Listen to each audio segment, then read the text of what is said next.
हे guys, तो last videos में मैंने बात की एक्सरे एंड सीटी की। अब अपन स्टार्ट करें स्पायरोमेट्री। तो स्पायरोमेट्री क्या होता है? It's the part of pulmonary function test.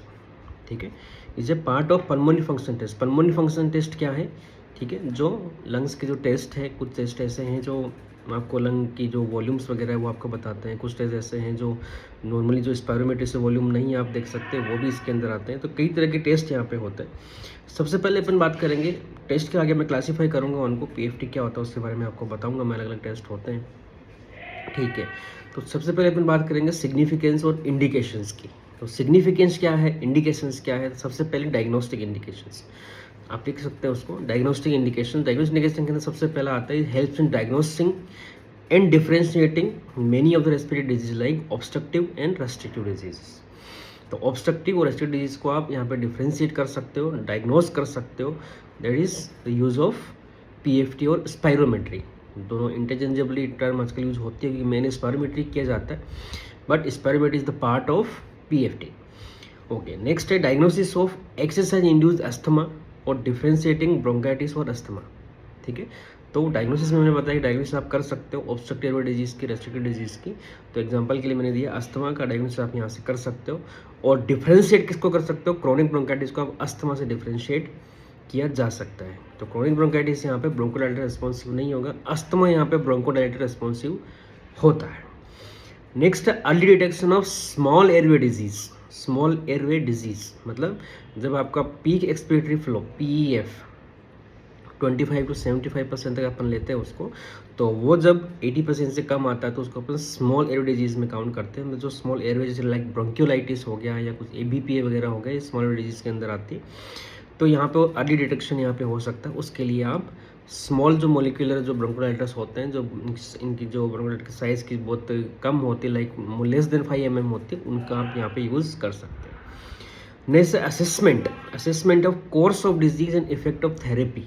मतलब जैसे अस्थमा का एक पेशेंट आपके पास में आया, आपने उसको ब्रोंकोडायलेटर स्टार्ट किए, तो अब आप उसको कोर्स ऑफ थेरेपी के साथ में लाइक 1 मंथ से या 2 मंथ से, जैसा भी आप मतलब फिजिबल होता है, या 3 मंथ से फिजिबल होता है, वैसे स्पायरोमेट्री से आप उसको मॉनिटर कर सकते हो कि कितना पेशेंट को इंप्रूवमेंट हो रहा है। तो course of disease and effect of therapy मतलब 3 मंथ के बाद में आपको कम ज़्यादा कर सकते हो थेरेपी को, ब्रोंकोडायलेटर को यूज़ कम करना है, ज़्यादा करना है, बढ़ाना है, घटाना है, वो आप पीएफटी के जरिए आप कर सकते हो।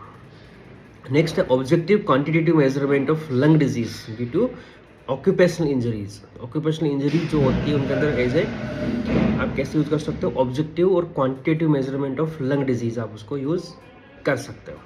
As a tool of pre operative assessment भी आप यहाँ पे कह सकते हो। जो प्री ऑपरेटिव अनेस्थेटिक असेसमेंट होता है कि हाँ कोई सर्जरी है, या अपन बोले कि चेस्ट की सर्जरी है, जैसे लोबेक्टमी होती है, न्यूमोनेक्टमी होती है, जिसकी और कोई सर्जरी हो, ठीक है, हार्ट रिलेटेड कोई सर्जरी हो, या इसके अलावा कोई जनरल एनेस्थीसिया के अंदर पेशेंट आपको सर्जरी की जा रही है जो मेजर सर्जरीज में होता है, उसके अंदर भी आप अस्थमा या सीओपीडी के पेशेंट का असेसमेंट पहले प्री ऑपरेटिव असेसमेंट आप स्पायरोमेट्री से कर सकते हो। ठीक है, तो ये हो गई डायग्नोस्टिक एंड असेसमेंट वाली जो डिफरेंशिएटिंग कंडीशन है वो वाली। नेक्स्ट अपन बात करें मॉनिटरिंग ऑफ द पेशेंट। तो पहला मैंने आपको बताया थेरेपेटिक मॉनिटरिंग आप यहाँ पे कर सकते हो, bronchodilator and steroid use. Bronchodilator use in asthma, steroid use in asthma, CHF, इनके अंदर जो भी आप यूज कर रहे हो वो यहाँ पे आप मॉनिटरिंग भी कर सकते हो। नेक्स्ट है डिस्क्राइब डिजीज कोर्स। डिजीज के कोर्स को आप यहाँ पे डिस्क्राइब कर सकते हो, जैसे लाइक सीओपीडी है, आईएलडी है, इसके अलावा सीएचएफ है, उसको भी आप एज ए स्पायरोमेट्री आप कोर्स डिसाइड यहाँ पे कर सकते हो कि हाँ मतलब क्या प्रोग्नोसिस रहेगा, उसको भी आप आइडेंटिफाई कर सकते हो। मतलब सीवियर ऑब्स्ट्रक्शन किसी को है तो वो प्रोग्नोसिस लेस होगा, माइल्ड ऑब्स्ट्रक्शन हो तो प्रोग्नोसिस गुड हो सकता है, आप ट्रीटमेंट इसको कर सकते हो। रिहेबिलिटेशन, एक पेशेंट जिसको चेस्ट फॉल सर्जरी हुई है या चेस्ट की सर्जरी हुई है या न्यूमोनेक्टमी कुछ हुआ है, तो उसको रिहेबिलिटेशन के अंदर भी आप उसका यूज़ करते हो कि कितना ऑब्स्ट्रक्शन अभी जो दूसरा लंग बच गया उसमें है, या चेस्ट फॉर रेस्ट्रिक्टेड डिजीज है उसके अंदर भी आप जो एक्सरसाइज वगैरह कराई जाती है रिहेबिलिटेशन के अंदर भी आप उसका यूज़ करते हो। इसके अलावा public health and clinical research में भी यहाँ पे स्पायरोमेट्री का यूज, पब्लिक हेल्थ प्रोग्राम्स होते हैं उसके अंदर स्पायरोमेट्री का यूज़ होता है। इसके अलावा क्लिनिकल रिसर्च में भी आप स्पायरोमेट्री का यूज़ करते हो। नेक्स्ट अपन बात कर रहे हैं classification of pulmonary function test. ठीक है, पल्मोनरी फंक्शन को कैसे क्लासीफाई अपन करते हैं?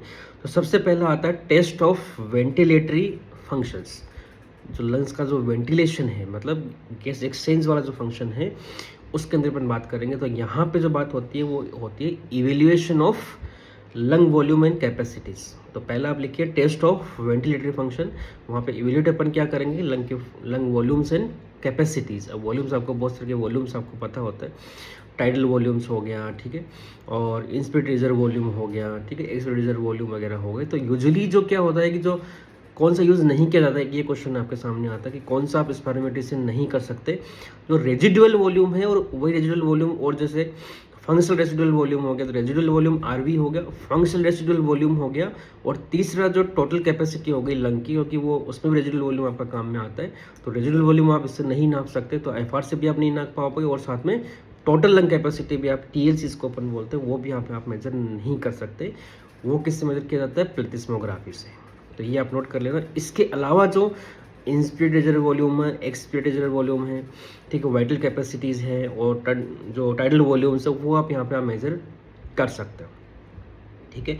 तो टेस्ट ऑफ वेंटिलेटरी फंक्शन के अंदर ही सबसे पहला आता है स्पायरोमेट्री, ठीक है। तो स्पायरोमेट्री से रेजिडुअल वॉल्यूम को छोड़ दीजिए, उसके अलावा आप सारे वॉल्यूम्स मेजर कर सकते हो। तो FVC, ठीक है, force vital capacity, FEV1, commonly measurement जो मैं बता रहा हूँ कॉमनली मेजर किए जाते हैं FVC एंड FEV1, जो फर्स्ट सेकंड के अंदर जो फोर्स एक्सपिरेटरी वॉल्यूम है वो यहाँ पे मेजर कर सकते हो। इसके अलावा मैंने अभी आपको बताया FEF, फोर्स्ड एक्सपिरेटरी जो वॉल्यूम है यहाँ पे फोक्स, जो FEF 25 to 75 यहाँ पे आप मेजर करके स्मॉल एयरवे डिजीज को आप यहाँ पे अर्ली डिटेक्शन आप यहाँ पे कर सकते हो, ठीक है।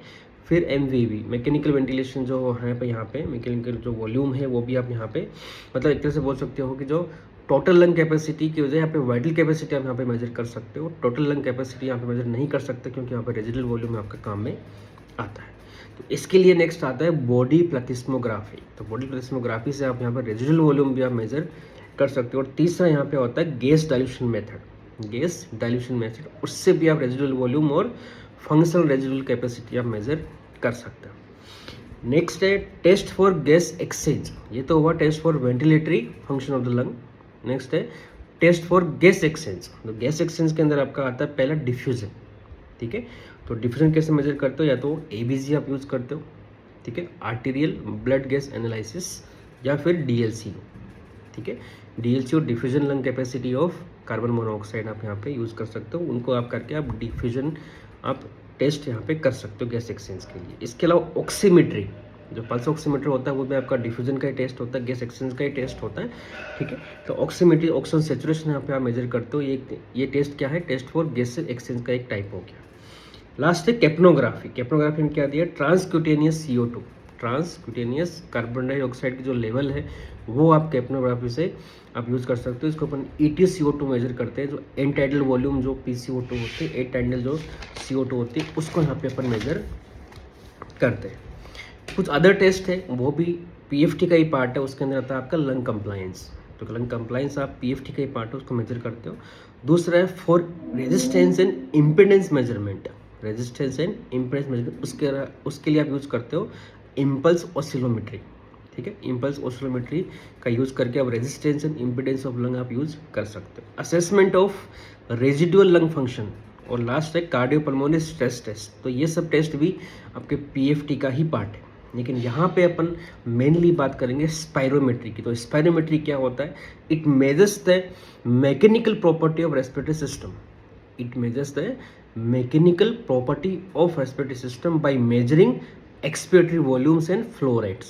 by measuring expiratory volumes and flow rates, ठीक है, विद फ्लो वॉल्यूम लूप्स, ठीक है। दो तरह के लूप्स होते हैं, आगे बात करूंगा मैं उस बारे में। जो कर्व्स होते हैं आप लूप्स बोल सकते हो, दो तरह के होते हैं। तो सबसे पहले स्पायरोमेट्री में आगे बढ़ने से पहले सबसे इंपॉर्टेंट चीज़ क्या होती है वो मैं आपको बताने जा रहा हूँ, क्राइटेरिया ऑफ स्पायरोमेट्री, ठीक है। तो दो तरह के क्राइटेरिया होता है स्पायरोमेट्री के अंदर, पहला एक्सेप्टेबिलिटी क्राइटेरिया और दूसरा रिप्रोड्यूसिबिलिटी क्राइटेरिया। मतलब आप स्पायरोमेट्री जब आप देखते हो किसी को तो डायरेक्ट उस पर FEV/FVC रेशियो नहीं देख के आप आइडेंटिफाई मत करना, जल्दीबाजी मत करना उसमें। तो मैं आपको पहले स्टेप बाय स्टेप बता रहा हूँ कि पहले स्पायरोमेट्री एक्सेप्टेबल भी है कि नहीं है, ठीक है। तो वहाँ से अपन बात कर रहे हैं। तो पहला एक्सेप्टेबिलिटी क्राइटेरिया, तो पहला क्राइटेरिया है there is lack of artifact, मतलब आर्टिफैक्ट नहीं होना चाहिए, ठीक है। चलो अपन देखते हैं, ग्राफ पे अपन देखेंगे कैसे वो होता है। यस, तो लैक ऑफ आर्टिफैक्ट के अंदर पहले मैंने आपको दिखाया कफिंग।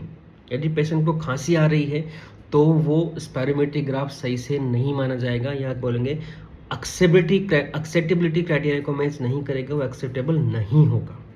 ठीक है, तो ये एक तरह का आप देख सकते हो यहाँ पे वॉल्यूम टाइम ग्राफ है। यहाँ पे पेशेंट का वॉल्यूम आ रहा है, जो एक्सपिरेटिव फ्लो मतलब जो एक्सपिरेशन वो कर रहा है उसका वॉल्यूम यहाँ पे आ रहा है, और ये टाइम है। तो ये फर्स्ट सेकंड मतलब जो फर्स्ट सेकंड में जो अपन FEV1 नापते हैं वो यहाँ पे है। तो FEV1 यहाँ तक नापा, लेकिन यहाँ पे वापस उसने ये बाहर FEV1 का मतलब क्या है, फर्स्ट एक्सपिरेटरी वॉल्यूम, एक्सपिरेशन हो रहा था, अचानक से इंस्पिरेशन हो गया, फिर एक्सपिरेशन हुआ, फिर इंस्पिरेशन, फिर एक्सपिरेशन, फिर इंस्पिरेशन, फिर एक्सपिरेशन, या इसमें थोड़ा सा चला, फिर वापस एक्सपिरेशन इंस्पिरेशन। तो ये क्या है, कफिंग बता रहा है, मतलब इंस्पिरेशन बीच में हो रहा है, फिर से एक्सप्रेस आ गया। मतलब जब भी कोई पर्सन कॉफ करता है, खांसी करता है, तो पहले सांस को अंदर खींचता है और फिर बाहर छोड़ता है। ठीक है, तो जो ऊपर की तरफ ग्राफ है वो एक्सप्रेशन को दिखा रहा है कि हाँ यहाँ हवा बाहर निकल रही है, लेकिन अचानक से हवा अंदर गई, फिर बाहर निकली, फिर अंदर बाहर ऐसे। तो ये क्या होगा, कफिंग पेशेंट यहाँ पे कर रहा है, तो ये आपका ग्राफ एक्सेप्टेबल नहीं होगा। देखिए FEV1 ओनली 2 लीटर यहाँ पे आया है। ठीक है, ये 1 लीटर, ये 2 लीटर, 2 लीटर बहुत कम होता है। ठीक है, तो यहाँ पे FEV1 बहुत कम रह गया। नेक्स्ट अपन बात करें FVC, तो FVC भी यहाँ पे कम रह गया, जो नॉर्मल जो लिमिट रेंज है उसको मैच नहीं कर पा रहा है। ठीक है, तो FVC भी यहाँ पे कम रह गया है। तो ये आपको समझ में आया। कफिंग का एक ग्राफ और बनेगा, चलो मैं उसको पहले दिखा देता हूँ यहाँ पे। ठीक है, ये देखिए ये वाला ग्राफ, ये ग्राफ जो मैंने अभी आपको बताया वो था volume and time curve. Next upon coughing के लिए ग्राफ और यहाँ पे बन रहा है, इसको अपन क्या बोलते हैं, वॉल्यूम और फ्लो। इधर वॉल्यूम है, ठीक है, अब की बार यहाँ पे फ्लो है। ठीक है, तो अचानक एक्सप्रेशन एक्सप्रेशन एक्सप्रेशन एक्सप्रेशन, जब इंस्पिरेशन हो गया तो आपको पता है कि ये अचानक डिप हो गया यहाँ पे। तो यहाँ पे एक्सप्रेशन था, ये पीक पे आप पहुँचे, FEV1 लगभग आ गया यहाँ पे, देखिए लगभग 5 लीटर से भी ऊपर चला गया FEV1 यहाँ पे, 4, 6, 8 लीटर से भी ऊपर चला गया। ठीक है, आते आते फिर ये एक्सप्रेशन हो रहा था, लेकिन अचानक कफिंग हो गया तो ये नीचे चला गया ग्राफ। ठीक है, ये ऊपर इस तरह से ये कफिंग आपको यहाँ पे दिखा रहा है। तो ये किस पे दिखा रहा है, फ्लो वॉल्यूम पे। ये मैंने किस पे बताया था, वॉल्यूम और टाइम पे। ठीक है, तो this is volume time graph. ठीक है, तो coughing is not acceptable, this is lack of artifact होना चाहिए, ऐसा मैंने बोला, तो कफिंग नहीं आना चाहिए। दूसरा लैक ऑफ आर्टिफैक्ट के अंदर आता है वेरिएबल एफर्ट। ठीक है, ये देखिए वेरिएबल एफर्ट कई तरह के हो सकते हैं। ठीक है, सब मैक्सिमल एफर्ट आपने लिखा है, मैंने यहाँ पे लिखा है। ठीक है, नॉर्मली देखिए FEV1 बिल्कुल यहीं पे बहुत कम रह गया, मतलब किसी ने फूक मारी है, जिसको बोला था कि फूक मारो, तो उस टाइम फूक मारी, लेकिन बहुत ही स्लो, बिल्कुल धीरे से फूक मारा है। तो यहाँ तक कफिंग उसने नहीं की, लेकिन बहुत धीरे से फूक मारी है। तो देखिए लोअर लिमिट ऑफ नॉर्मल, मतलब बिल्कुल FVC की भी लोअर, ऑब्वियसली नॉर्मल आ रहा है, लेकिन FVC की लोअर लिमिट पे चला गया। FEV1 बहुत कम आया, ओनली 1 लीटर देखिए आ रहा है यहाँ पे। तो टाइम और वॉल्यूम फर्स्ट सेकंड के अंदर जो निकल रहा है, this is first second, this is FEV1 बोलेंगे तो first expiratory volume in first second. तो फर्स्ट सेकंड वॉल्यूम कितना, ओनली 1 लीटर निकल पाया। ठीक है, तो FEV1 FVC का ही पार्ट होता है। तो FVC का कौन सा पार्ट, जो फर्स्ट सेकंड में निकलता है, FEV1 बचा हुआ पार्ट को टोटल मिला के अपन क्या बोलते हैं, FVC। तो दिस इज सब मैक्सिमल एफर्ट। एक होता है अर्ली स्टॉपेज, ये किस में बोलेंगे, ग्लोटिक क्लोजर के अंदर, जब अचानक उसने सांस लेना बंद कर दिया। ठीक है, अचानक सांस छोड़ा, सांस छोड़ो छोड़ो, जब बोलता है टेक्नीशियन बोलता है कि सांस छोड़ो छोड़ो छोड़ो छोड़ो छोड़ो, छोड़ते जाओ, लेकिन उसने अचानक यहाँ पे बंद कर दिया, तो ये प्लेटो फेज आ गई, बिल्कुल प्लेटो हो गया। यूजुअली क्या होना चाहिए था, यहाँ पे सांस छोड़ो छोड़ो छोड़ो करके मैक्सिमम यहाँ पे छोड़ के फिर धीरे धीरे धीरे ग्राफ ऐसे यहाँ पे जाना चाहिए था, लेकिन यहाँ पे बिल्कुल स्ट्रेट चला गया। इसको अपन क्या बोलेंगे, ग्लोटिक क्लोजर और अर्ली स्टॉपेज।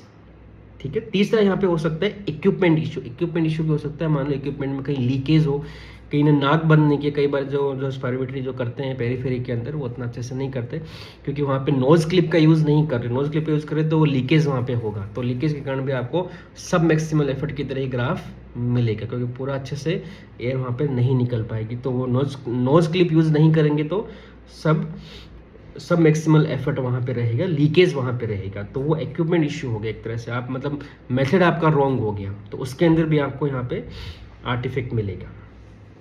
फिर आता है सेटिस्फैक्ट्री स्टार्ट। एक सेटिस्फैक्ट्री स्टार्ट होना चाहिए। ठीक है, कैसे वो देखते हैं अपन। तो एक्सेप्टेबल स्पायरोग्राम आपको यहाँ पे दिख रहा है।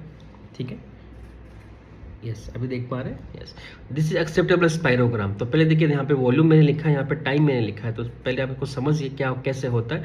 तो दिस इज टाइम, यहाँ पे 0 सेकेंड, यहाँ पे 2 सेकेंड, मतलब ये यहाँ पे लगभग 1 सेकेंड होगा, 2 सेकेंड, 4 सेकेंड, 6 सेकेंड, 8 सेकेंड और 10 सेकेंड तक। वॉल्यूम है यहाँ पे 0, तो यहाँ पे 1 litre, 2 litre, 3 litre, 4 litre, 5 litre, ठीक है। तो FeV1, दिस इज FeV1, है ना। अचानक से जो बस्ट होता है तो यहाँ पे वॉल्यूम टाइम मतलब जो फर्स्ट सेकंड के अंदर देखिए यहाँ पे 2 सेकंड है, वो यहाँ लगभग यहाँ पे आ रहा है, तो यहाँ पे 1 सेकंड लगभग आधा यहाँ पे माने अपन, तो ये 1 सेकंड आ रहा है, तो ये वाला जो पार्ट है वो 1 सेकंड, तो 1 सेकंड में कितना निकला, लगभग 3 लीटर, या उससे थोड़ा सा ऊपर ही अपन मानेंगे तो 3 लीटर तक यहाँ पे लगभग निकलता है, वो फर्स्ट सेकंड के अंदर हो गया। तो FeV1 क्या है, फर्स्ट सेकंड। अब सेटिस्फैक्टरी स्टार्ट का मतलब यहाँ पे क्या है, विदाउट हेजिटेशन और coughing for the first second, ठीक है। विदाउट मतलब कफिंग, एटलीस्ट इस फर्स्ट सेकेंड के अंदर कोई कफिंग या हेजिटेशन नहीं होना चाहिए, मतलब ग्राफ डिप नहीं होना चाहिए, बिल्कुल एकदम स्मूथ स्टार्ट यहाँ पे होना चाहिए। ये फर्स्ट सेकेंड की बात चल रही है, जो FeV1 वाला पार्ट है उसकी बात अपन यहाँ पे कर रहे हैं, तो इसको अपन सेटिस्फैक्टरी स्टार्ट बोलते हैं। देखिए यहाँ पे फर्स्ट सेकेंड तक चला, लेकिन थोड़ा सा यहाँ पे देखिए कफिंग आ गई, यहाँ पे कफिंग आ गई, ठीक है। उसी तरह इस ग्राफ में आप यहाँ पे देखिए, इसी ग्राफ को अपन यहाँ देख रहे हैं, ये वॉल्यूम टाइम था, अब अपन फ्लो और वॉल्यूम की बात कर रहे हैं, ठीक है। फ्लो मतलब ये रेट है, यहाँ पे किस रेट से निकल रहा है, और ये वॉल्यूम है, ठीक है। तो यहाँ पे देखिए अचानक ये वॉल्यूम है, यहाँ पे लगभग ये 1 लीटर, ठीक है, 2 लीटर, 4 लीटर, 6 लीटर, ठीक है। तो यहाँ पे देखिए ये फ्लो रेट यहाँ पे निकल रही है, ये फ्लो रेट है, मतलब यहाँ पे 8, 2, 4, 6, 8 यहाँ पे आ रहा है। इसको आगे मैं अच्छे से और डिस्क्राइब करूँगा, आगे जब अपन ग्राफ पढ़ेंगे उसमें डिस्क्राइब करूँगा। अभी मैं खाली आपको समझा रहा हूँ कि कैसे आर्टिफैक्ट होता है और कैसे स्लो और मतलब सेटिस्फैक्टरी स्टार्ट होना चाहिए। तो एटलीस्ट फर्स्ट सेकंड तक कोई कफिंग नहीं होनी चाहिए, उसके बाद सेटिस्फैक्टरी स्टार्ट बोलते हैं। फिर आता है सेटिस्फैक्टरी इवोल्यूशन। सेटिस्फैक्टरी इवोल्यूशन मतलब है एटलीस्ट 6 सेकंड तक आपका स्मूथ कंटिन्यूस एक्सेलेरेशन होना चाहिए, ठीक है। यहाँ पे देखिए टाइम, देखिए यहाँ पे ये फर्स्ट सेकंड था, ये 2 सेकंड यहाँ पे आ गया, this is 4 second, this is 6 second. तो मतलब ग्राफ आपका प्लेचो आने के बाद में एटलीस्ट 6 सेकंड तक ग्राफ चलना चाहिए, रुकना नहीं चाहिए, ठीक है। एटलीस्ट 6 सेकंड तक आपको यहाँ पे करना है। तो यही चीज़ आप यहाँ देखोगे, ठीक है, आप इसको यहाँ पे देखोगे तो आपका ये जाके और यहाँ तक वो प्लेटो, यहाँ प्लेटो आता है तो यहाँ पर आपका ग्राफ चलेगा। नहीं तो कई बार क्या होता है यहीं पे गिर जाता है और यहीं से ऐसे ग्राफ आप इंस्पिरेटरी फ्लो ले लेते हो, तो वो छोटा एक बुक्सी पैटर्न बनता है जो रेस्ट्रिक्टिव पैटर्न में आपको बनता है। आगे अपन बात करेंगे उस बारे में। ऑब्स्ट्रक्टिव पैटर्न के अंदर क्या होता है, और ज़्यादा ही मतलब जो एक्सलेशन अच्छे से कर पाते हैं वो तो और ज़्यादा आगे नीचे तक ऐसे हो जाता है। उसके अपन आप मतलब आगे अपन बात करेंगे उस बारे में, ग्राफ्स को अलग से मैं सिखाऊंगा, ठीक है। तो यहाँ पे मैं क्या सिखाना चाह रहा हूँ, सेटिस्फैक्टरी इवोल्यूशन का मतलब क्या हुआ, 6 second of smooth continuous acceleration होना चाहिए, एटलीस्ट 6 सेकेंड तक। यहाँ पे देखिए 6 second at least smooth continuous acceleration यहाँ पे चलना चाहिए, स्मूथ कंटिन्यूस एक्सेलेरेशन आपको यहाँ पे चलना चाहिए। या इसको अपन ऐसे पढ़ सकते हैं, sufficient duration of acceleration with plateau of at least 1 second, ठीक है। Sufficient duration of acceleration with प्लेटू of at least 1 second का प्लेटू यहाँ पे होना चाहिए। लेकिन ये देखिए अच्छे से यहाँ पे जा रहा है, और प्लेटू अपन यहाँ से प्लेटू अपन माने, यहाँ तो एक ग्राफ ही है, यहाँ से अपन प्लेटू माने तो लगभग 3 सेकेंड से प्लेटू स्टार्ट हुआ है, 3 सेकेंड पे लेके ऑलमोस्ट 8 सेकेंड तक प्लेटू चल रहा है। 10 सेकेंड में दिखा रखा है इसने, लगभग 8 सेकेंड में माने तो एटलीस्ट ये भी आपका 1 सेकेंड तक प्लेटू बनना चाहिए, ठीक है। तो सारी मतलब ये जो सारी फेजेज आपको बताई, जो फर्स्ट सेकंड में सडन बस्ट मतलब जो सडन आप निकाल रहे हो उस टाइम पे फर्स्ट सेकंड में एटलीस्ट होना चाहिए, दैट इज विदाउट हेजिटेशन और कफिंग, और प्लेटू भी एटलीस्ट 1 सेकंड का प्लेटू होना चाहिए, स्मूथ एक्सेलेरेशन एटलीस्ट 6 सेकंड का स्मूथ एक्सेलेरेशन होना चाहिए, तब जाके आपके ग्राफ्स आपको this is acceptability criteria, acceptable graph माने जाएंगे, ठीक है। अब ग्राफ एक्सेप्टेबल हो गया, ठीक है, चलिए आगे अपन बात करेंगे रिप्रोड्यूसिबिलिटी क्राइटेरिया की। आपका ग्राफ एक्सेप्टेबल अब हो गया है, ठीक है, आपने एक्सेप्टेबल कर लिया, तो एटलीस्ट 3 स्पायरोग्राम आपको करने होते हैं, 3 बार आपको रीडिंग लेनी होती है एक्सेप्टेबल क्राइटेरिया के हिसाब से। अब रिप्रोड्यूसिबिलिटी क्राइटेरिया क्या है वो मैं बता रहा हूँ। पहला, 2 largest FVC should be with in 200 ml of each other, ठीक है।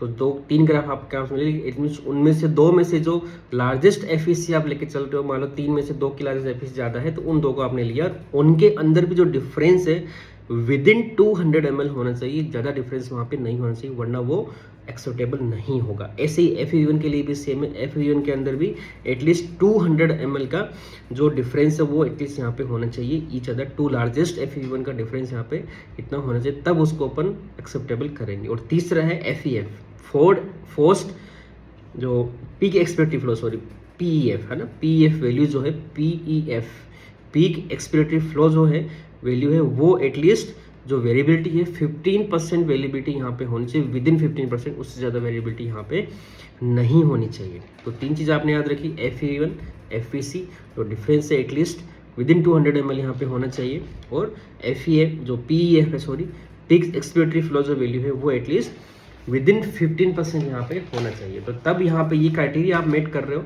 तब आपको यहाँ पे ग्राफ को एक्सेप्टेबल मानना है, तो आप रिजल्ट आप यहाँ पे दे सकते हो। ठीक है, यदि रिजल्ट यहाँ पे आपको लग रहा है कि 3 ग्राफ करने के बाद में भी आपका ये रिप्रोड्यूसिबिलिटी क्राइटेरिया मीट नहीं हो रहा है, तो आप मैक्सिमम कब तक करवा सकते हो, उसके 2 क्राइटेरिया है। पहला क्राइटेरिया, जब तक क्राइटेरिया मेट हो जाए तब तक आप उसको स्पायरोमेट्री रिपीट कर सकते हो, या फिर मैक्सिमम आप 8 स्पायरोमेट्री तक 8 टाइम्स आप टेस्ट को रिपीट कर सकते हो, जब तक कि पेशेंट कोई कंप्लेन ना करे कि हाँ मैं नहीं कर पाऊंगा, या कोई रोजी हो, कुछ भी हो जाए, मतलब एक तरह से फटीक हो जाए, तो आपको नहीं करना है। ठीक है, तो मैक्सिमम उसमें से भी फिर 3 बेस्ट स्पायरोमेट्री आप यहाँ पे ले सकते हो।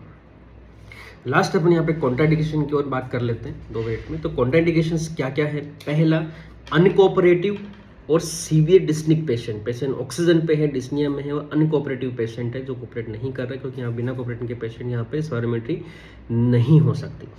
नेक्स्ट एक्टिव इन्फेक्शन पेशेंट यहाँ पे ले रखा है, जैसे ट्यूबरक्लोसिस उसको है, या फिर हिमोप्सिस एक्टिवली हो रहा है, वॉमिटिंग हो रही है, ठीक है, तो आप स्पायरोमेट्री कॉन्ट्राइंडिकेशन है, नहीं करना चाहिए। नेक्स्ट है न्यूमोथोरेक्स, ठीक है, न्यूमोथोरेक्स है तो पेशेंट को स्पायरोमेट्री आप नहीं करेंगे। इसके अलावा ये तो हो गए आपके रेस्पिरेटरी कॉजेज। इसके अलावा कॉजेज कार्डियक की अपन बात करें तो रिसेंट उसको MI हुआ है, रिसेंट MI से वो गुजरा है, ट्रीटमेंट अभी हुआ है, उसको स्पायरोमेट्री नहीं कर सकते। अक्यूट एंजाइना, अनस्टेबल एंजाइना उसको हुआ है, तो भी आप उसको नहीं कर सकते। अक्यूट कंडीशंस मैंने आपको ऑलरेडी वॉमिटिंग बताया। इसके अलावा नोजिया है, वटाइगो है पेशेंट को, तो भी आप नहीं करना, जब तक लगा पेशेंट गिर गया और आप कर रहे हो, नहीं, वो नहीं करना आपको। ठीक है, इसके अलावा recent thoracic surgery, recent abdominal surgery, recent eye surgery, eye ENT surgeries, उनमें भी आपको यहाँ पे नहीं करना है, क्योंकि वहाँ पे जो प्रेशर है, इंटरऑक्यूलर प्रेशर भी यहाँ पे बढ़ता है, और वाल्सल्व अपन जो फूंक मार रहा है तो भी उस कारण से भी प्रेशर बढ़ता है कान में, तो आपको आई और ENT सर्जरीज के अंदर भी पोस्ट सर्जरी आपको नहीं करना, प्री सर्जरी तो करते ही हैं। ठीक है, थोरेसिक एन्यूरिज्म यदि किसी को है तो भी आपको नहीं करना, वो बस्ट होने का खतरा वहाँ पे रहेगा। Contraindication of spirometry. ओके।